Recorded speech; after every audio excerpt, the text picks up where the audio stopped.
और हमारे साथ बीजेपी के नेता भी, एक मिनट, हमारे साथ बीजेपी के नेता भी, चूंकि संबित पात्रा भी जुड़ चुके हैं। संबित, जिस तरीके से फांसी अब दी जा चुकी है, परिवार को सौंपा जाएगा शव, याकूब की शशि थरूर का एक ट्वीट आया है। उससे पहले हम ये बता दें कि शशि थरूर ने ट्वीट जो किया उसमें एक इंसान को फांसी देने से दुखी हूं, ये राज्य प्रायोजित हत्याएं नीचे ले जाती हैं, यह शशि थरूर का ट्वीट है। इस बात से दुखी हूं कि हमारी सरकार ने एक इंसान को फांसी दे दी है, राज्य प्रायोजित हत्याओं से हमें हत्यारों के स्तर तक नीचे ले जाती है।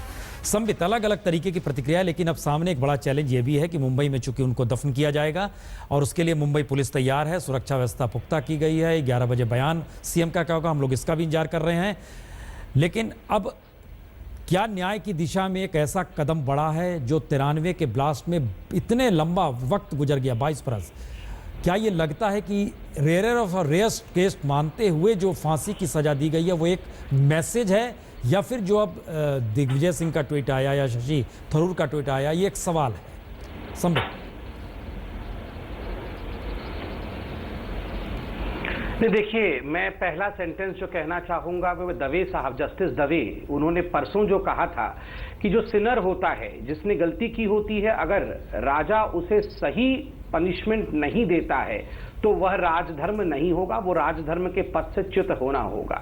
इस कारण से देखिए, कभी भी इंडिया में एक बात ध्यान रखना है, मौत को सेलिब्रेट नहीं किया जाता है, किसी के भी मृत्यु पर यहां सेलिब्रेशन नहीं होती है। ये हिंदुस्तान की संवेदनशीलता है, ये हिंदुस्तान की महानता है, ये बुद्ध की भूमि है। मगर फिर भी अगर राजा अपने प्रजा की सुरक्षा के लिए जो लोग खराब काम करते हैं उनको उचित दंड नहीं देगा तो वो स्टेट अर्थात जो राज्य है वो सही प्रकार से चल नहीं पाएगा। ये जस्टिस दवे ने भी परसों कहा था और हम सबको इसका पालन करना चाहिए। इसलिए जब दोनों ट्वीट्स को देखा जाता है तो मुझे बड़ा आश्चर्य होता है। आश्चर्य इसलिए होता है क्योंकि दोनों नेता हैं, दोनों को राजधर्म पता है, दोनों को पता है कि प्रजा की सुरक्षा सर्वोपरि है, दोनों को यह भी भली भांति पता है कि याकूब मेमन एक आतंकवादी है, उसमें किसी प्रकार का संशय नहीं है।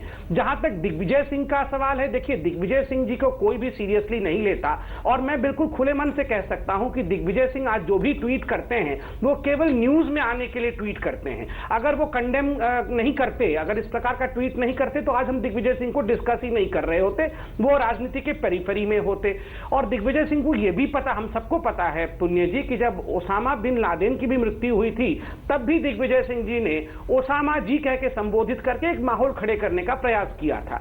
जहां तक शशि थरूर जी का सवाल है, अब देखिए, फांसी की सजा हिंदुस्तान में या विश्व में कहीं भी होनी चाहिए या नहीं होनी चाहिए, ये एक विमर्श का विषय है, ये अलग विषय है। इसको याकूब मेमन के साथ 11th आवर में जोड़ के देखने का ये प्रयास कम करना चाहिए। देखिए, वो खुद पार्लियामेंटेरियन है, दिग्विजय सिंह खुद पार्लियामेंटेरियन है, ये विषय वो सदन के पटल पे उठा सकते हैं कि क्या फांसी की सजा होनी चाहिए, क्यों नहीं होनी चाहिए, क्यों होनी चाहिए। अगर हमारे संविधानकर्ताओं ने, जिन्होंने संविधान लिखा, उन्होंने कानून में, आईन में इसका प्रावधान दिया है तो बहुत सोच समझ के दिया होगा। उसमें किसी प्रकार का बदलाव लाना है तो सोच समझ के लाना है। इस प्रकार ट्वीट के 140 शब्दों में संविधान को समेटने का प्रयास कई बार खतरनाक होता है।